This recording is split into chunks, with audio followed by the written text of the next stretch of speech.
আপনার জীবনে আপনার লাইফ পার্টনারটা কি সঠিক সেটা বুঝবেন কীভাবে?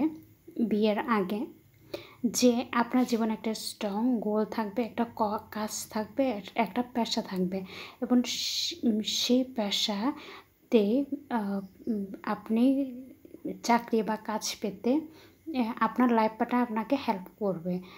সে আপনাকে এগিয়ে যেতে মোটিভেট করবে এবং যত ধরনের সাপোর্ট সিস্টেম আছে সব কিছুই করবে এবং সবসময় আপনার পাশে থাকবে এবং দুজনে কর্মের মাধ্যমে আত্মসন্তুষ্টির মাধ্যমে এগিয়ে যাবেন, মিলেমিশে একাকার হয়ে যাবেন। তখনই বুঝবেন যে লাইফ পার্টনারটা আপনার জন্য লাইফ পার্টনার আপনার জন্য সঠিক। না বিয়ের আগে না বিয়ের পরে, সবসময়। তাহলে কিন্তু আপনি একটা সঠিক জীবন পাবেন, সঠিক শান্তিপূর্ণ একটা জীবনকে যাপন করতে পারবেন।